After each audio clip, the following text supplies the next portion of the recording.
Listen carefully, because I'm going to tell you a secret. Bang! Unfortunately, the only way for two people to keep a secret is for one of them to be dead. Sorry about that.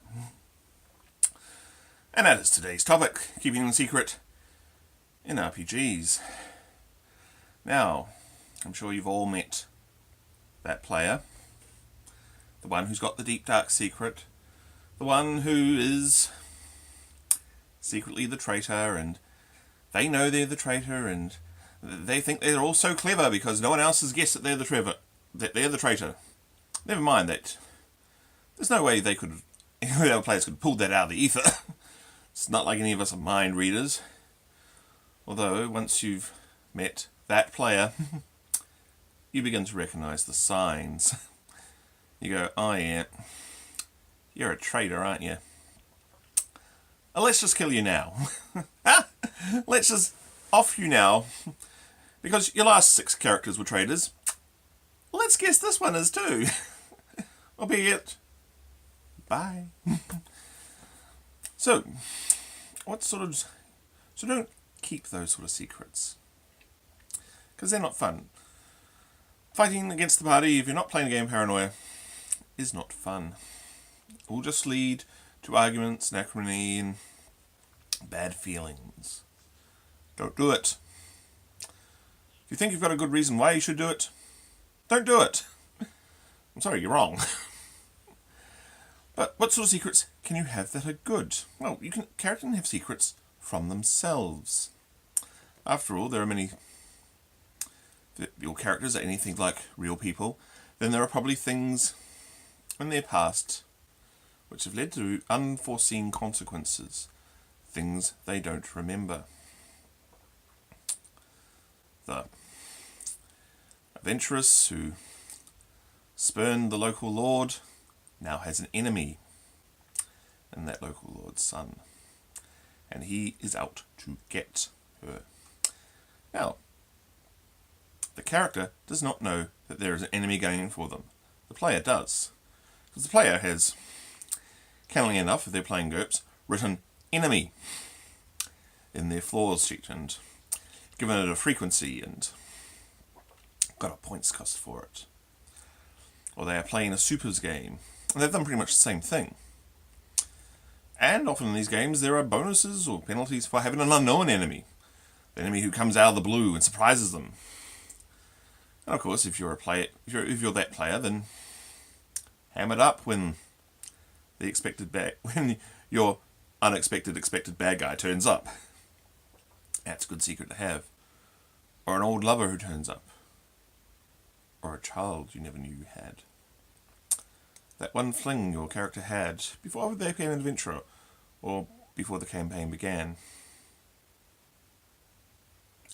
Did it result in a kid? Do you know? What are you going to do when the kid shows up? That's a secret. And those are secrets from the character. The player should know about them. The player should write down their Cliff Notes backstory when they hand it to the GM and say, here are some things you can surprise me with to make the game fun and interesting. Because those are the sort of secrets you want. You want secrets that make the game fun and interesting for you and for everyone else around the table. You don't want to ruin everyone else's fun. So don't make them big things, don't make them huge, life-changing, terrible things. And a new enemy who turns up, that's fine. A secret lover, the result of one of your love affairs, an unexpected friendship, an unexpected surprise of any type that you've sort of planned ahead for, is a good secret. So, that is the difference between a bad secret, one which causes you to attack the party because you're the traitor, and one which makes the story interesting. One is good, one is bad. The other sort of secret is the secret the GM keeps from the player. I believe the original poster talked about force powers. Playing Star Wars, what if your character is secretly a force sensitive? And part of the game is finding out that you are force sensitive. Now, this can work. I've seen it works very well on one-shots. If you were running the game based off, well, either A New Hope or The Force Awakens, you could have one of the characters discover that they have the Force. And that can be part of the game. It's good for a one-shot because all the other players... Because unless you give Force powers to everybody, secret Force powers to everyone, then the other players are probably going to feel left out if they don't have something as equally cool or wonderful or interesting. However, if your other the characters opposite you, well, you're playing this dumbass farm boy from a no-name planet, but you have the Force, and the other players are some ancient space wizard and some hotshot smuggler pilot and 8 foot of murderous furry rage. Then you got some balance. Everyone else gets to do things. Everyone else has some things to contribute.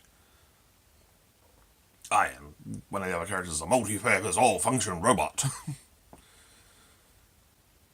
And the other one speaks 6 million languages. C3PO is probably an NPC.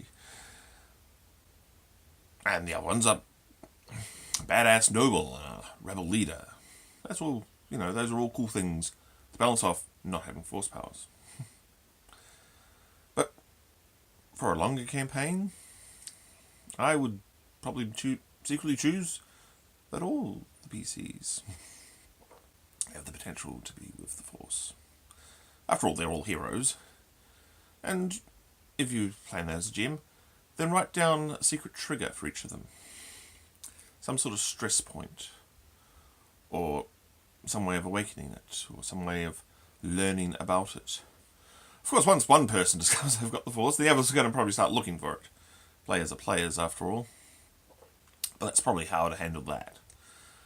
Other things, other stuff, I'd be careful about turning someone into a traitor, a secret traitor, aka a sleeper agent or a Manchurian candidate. Like that Psy agent out of Babylon 5 who instantly turned out to be a traitor. Then left the show because that was their right out of the show. So beware of that because it's got the same problems as the player choosing to secretly be a traitor. It's okay for a one-shot, for a campaign, not so good. Unless there's some way to undo the programming. The players can all rally round and work out a way to defuse it or undo it, then maybe you've got more of a story there. So yeah, be careful in assigning secret stuff to players in a long-term game. Because either someone's going to feel left out, or some people are just going to feel picked on. So yeah, those have been some of my mad rambles about secrets. You can have them, but make sure they're good ones. Make sure they add to the game. They don't detract from it. They don't leave people out. And you don't play favourites.